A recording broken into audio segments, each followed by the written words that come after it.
Hi everyone, Christine here. I would like to just send a short video out because I wanted to clear up a gap in communication and really own up to my 100% responsibility in co creating this lack of transparency around the Conscious Leadership Program. You see, back early January, February of this year, the executive leadership team came together and we were discussing the plans for this program.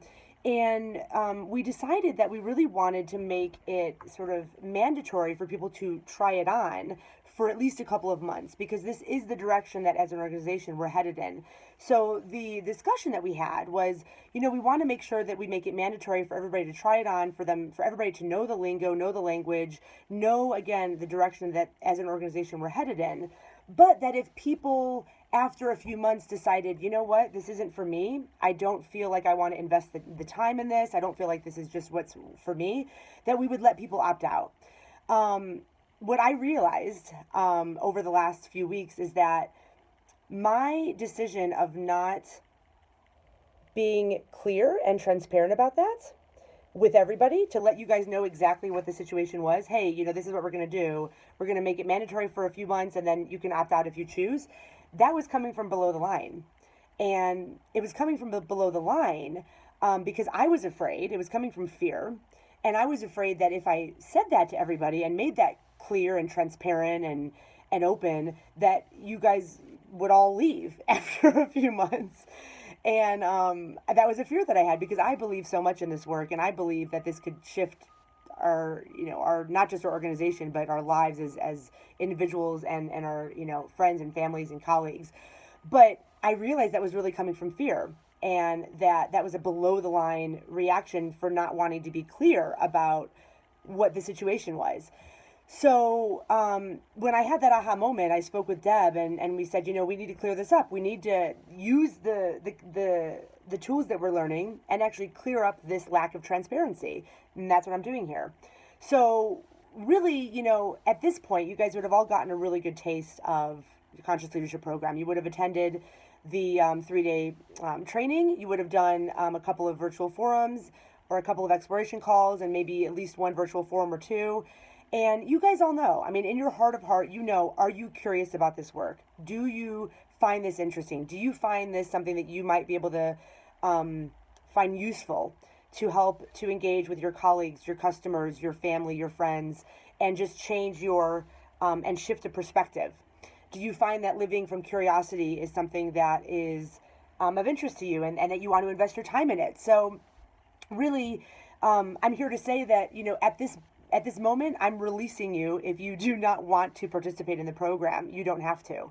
I ask that you let me know if you want to opt out. And for those of you that are going to stay within the program, which we don't know how many that'll be, it's the unknown right now. So we're going to sort of release this and see what happens. But we are asking that if you are committing to be part of this program, we do ask for 80% attendance. This is a massive investment by the executive team and by the organization, and we're asking that you do your time to commit of that to partake in that. So, I also want to speak about one other thing, which is that we have been hearing from a few people, and this is a theme, quite frankly, not just recently, but for years and years, which is I don't feel like I have enough time to invest in myself. Some of you are very interested in this program, but you don't feel like you have enough time to actually invest in yourself in these 5 hours a month or whatever it might be to grow.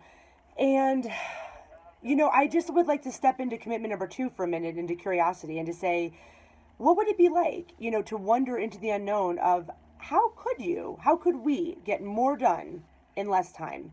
How is that possible?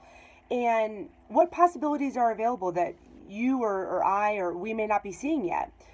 For those of you that feel the scarcity of time and are struggling with that, it's something that I encourage you to get curious about. As an individual, but also as a team, we should get curious about that.